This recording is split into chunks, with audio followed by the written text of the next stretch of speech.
Hey folks, okay. This time around, I want to run through a whole bunch of miscellaneous bits and pieces on different data types in C++ that are really handy, but that we haven't touched on much yet. So these are, some of them are a little unusual. I'm not going to go into a lot of detail on them now, but I'm going to give examples of sort of how and where you can use them. And then we're going to come back and make use of these as they come in handy in the rest of the course. So we'll introduce them. You're more than welcome to play with them and see if you can find appropriate uses for them as we're going through different labs over the semester.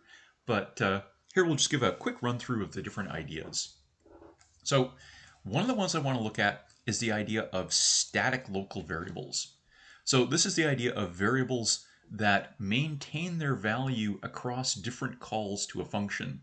So if you have a static local variable in a function and you set it to a value in one call to the function, the next time you call that function, that variable will still have that value. So it retains its values as you go. I also want to look at our ability to create and name new data types inside a program. So I can create a brand new data type, give it a name, and then declare things of that type. And we'll take a look at where that might be handy. Enumerated types are also handy ones where essentially we can take a subset of integers or a subset of characters, give this set a name, and give the individual values within them names, somewhat like constants. So we'll take a look at this idea of enumerated types. I'll take a look at the use of auto, where rather than us picking a data type for a variable, we actually allow the compiler to pick what the data type is going to be. And so that can simplify our life in places as well. And finally, I want to take a bit of a look at references. So we've used pass by reference in our programs quite a bit, but we've never talked about what references really are, this idea of kind of creating an alias for a variable in our program. So we'll take a look at this kind of 5 different data types and just give quick examples on each of them. So static local variables. Again, I mentioned the idea that in general, if we declare a variable inside a function, then every time we call a function, that variable gets created anew and initialized anew. So it's starting fresh in every function call. If we throw the keyword static in front of it, then from call to call to the function, that variable will maintain whatever value it last had. So we can set a value in one call to the function and then use that value the next time we call the function. So it does have a very different application. So what has to happen is that the compiler has to set up space sort of somewhere outside the function to keep track of that value so that when the function ends, the value doesn't disappear. So behind the scenes, the compiler's got to be using something like the global memory space to keep track of this, but it can be done. So just as an example, if I have some function foo and I declare a variable I and I initialize it to 1 and then do something with it, every time I call foo, you get a brand new version of I initialized to 1. But if I throw that static keyword in front of it, then I gets initialized to 1 at the beginning of the program, but every single time I call the function, if I modify I in the function, it retains its knowledge of what the last call to the function did to it. So I've got I is tucked away in the global space somewhere, and I set it to 1 in the beginning, and then every change I make to it is retained for the next call. So the first time I call it, I is 1. The second time it's going to be 2. The next time it's 3, 4, 5, 6, etc. So just to kind of give a bit of an example of that, what have I got here? How about statics? So here's an example of a function where we'll do pretty much that. We'll have one regular old variable.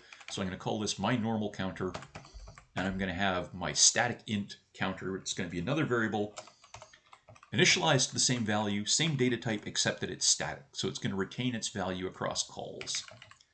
I'm going to print out both of them. So when I call the function, right, it's theoretically setting the values to 0, printing out the value of each variable, and then we're going to increment each of them.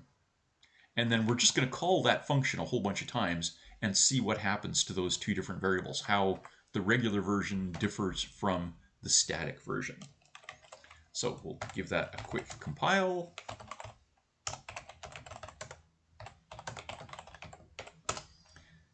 And we'll try running it. And again, you can see that that normal counter, every time we call the function, it gets initialized to 0 all over again. So it's always 0 when we print it out.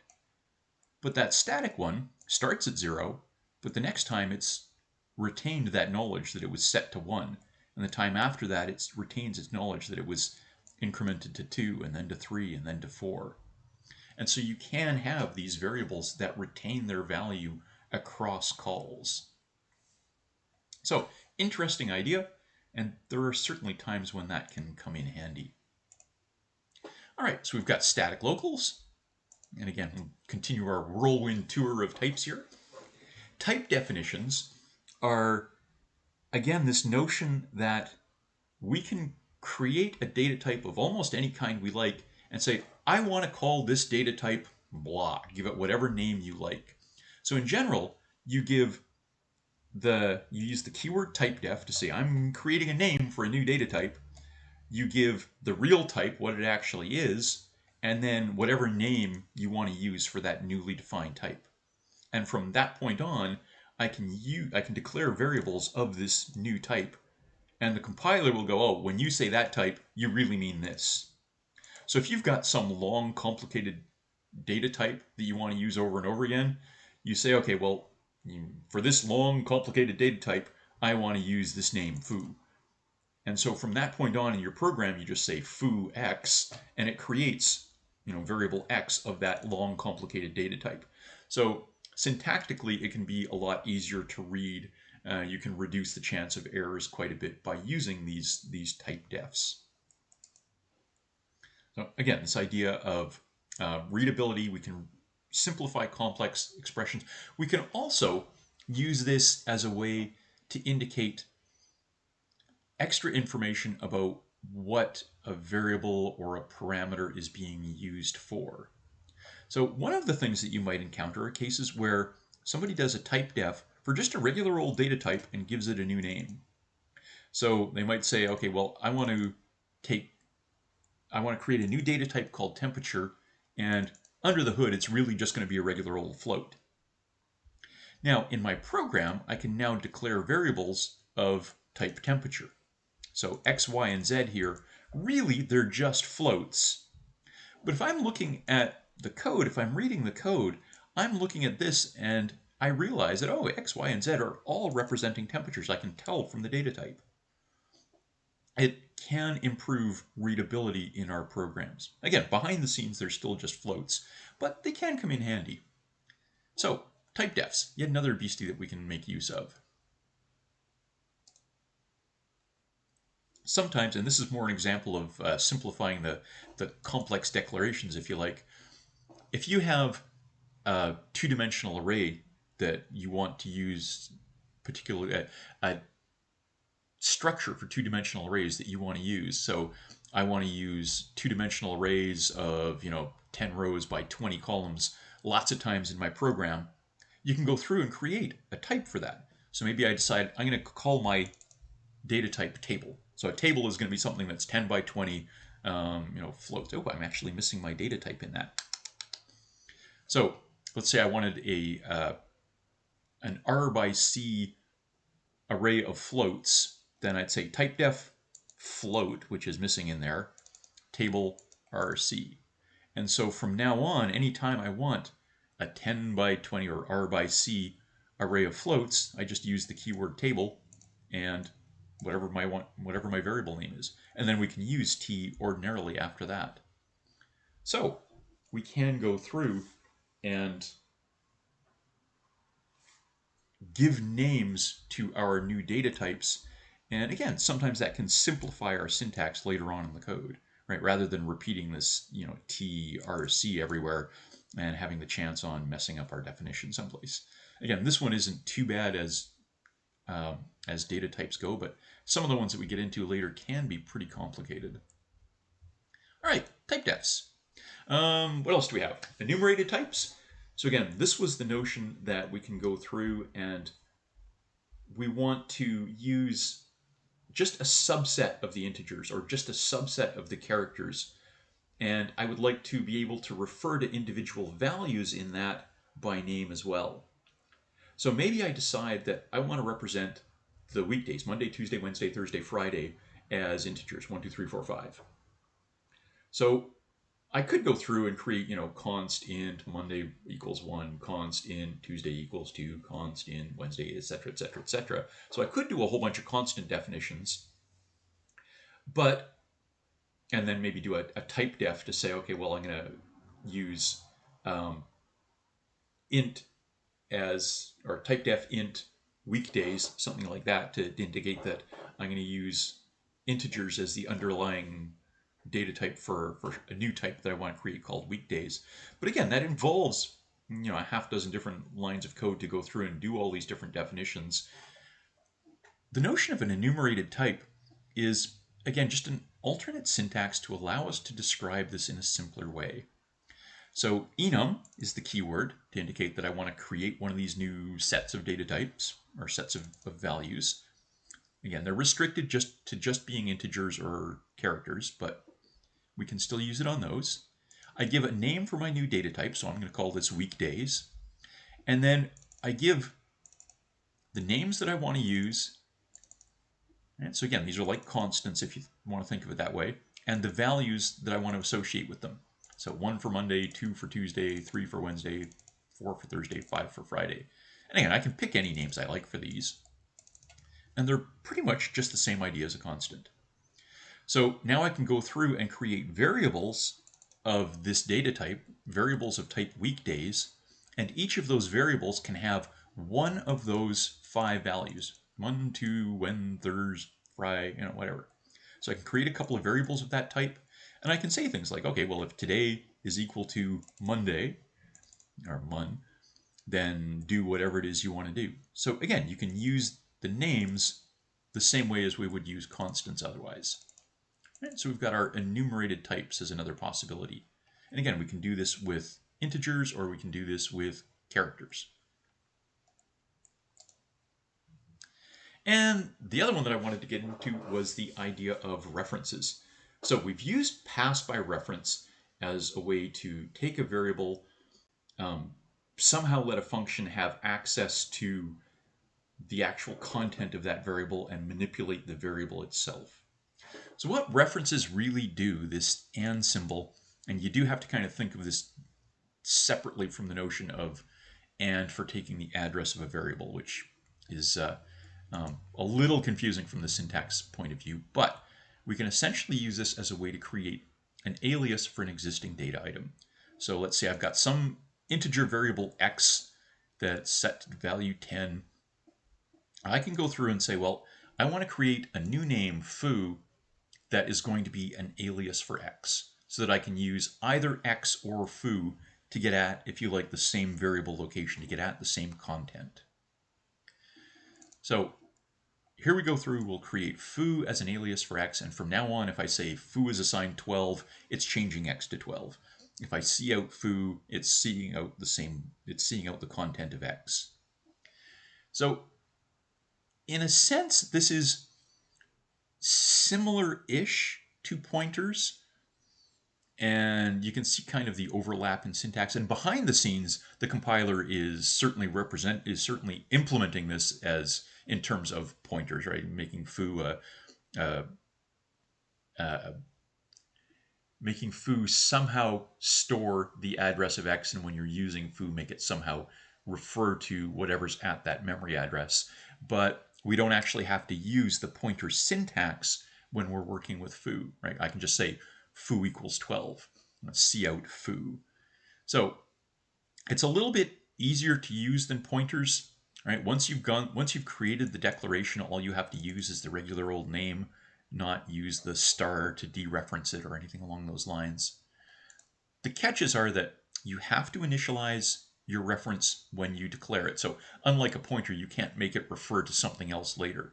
right? You pick in the beginning, foo is an alias for this, for x, and that's it. It is safer than pointers because you can't change it later and because you have to initialize it. So you can't wind up with sort of null references. You can't wind up with wild references. You can't wind up with dangling references. Right? There is this sort of one-to-one relationship between the reference that you created, the alias that you created, and the thing that it's referring to. So references, again, we've used them in pass by reference, but we've never really talked about them. And the last one I wanted to mention was this idea of auto, where we allow the compiler to figure out what data type to use for a variable as it runs along. So instead of declaring a variable like int x or float x or whatever, we just say auto x. And the compiler will decide what data type x needs to be. Now the catch is that auto is going to base the data type for x on the value that you initialize x with. So if I say auto x equals, and I call some function foo and pass it a bunch of parameters, then the compiler is going to look at the return type of foo and say, okay, well, whatever value this has, whatever data type this has, that's the data type that x should be. And so the compiler will go through, if you use auto, the compiler will go through and determine the data type for you.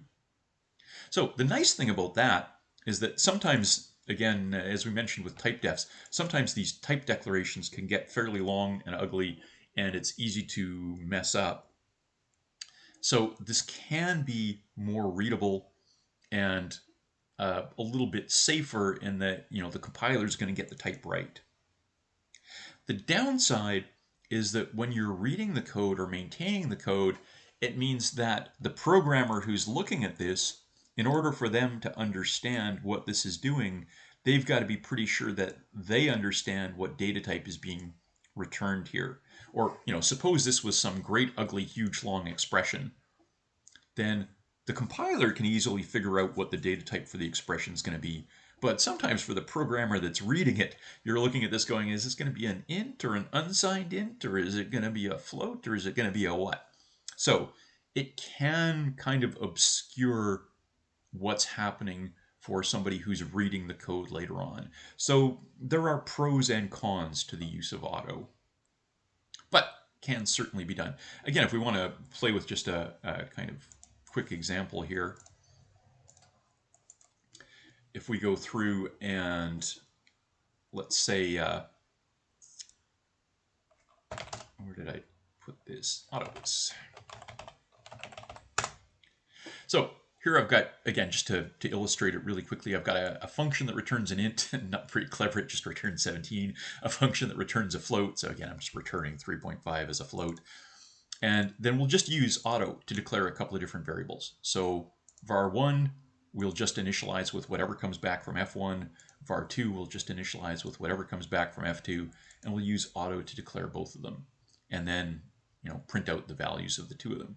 And so the compiler is just going to go through and say, well, what data type should this be? Well, what data type is f1? f1 returns an int. I'll make this an int. What data type does this return? It returns a float. I'll make this a float. So again, this should work out. Oops. Oh well.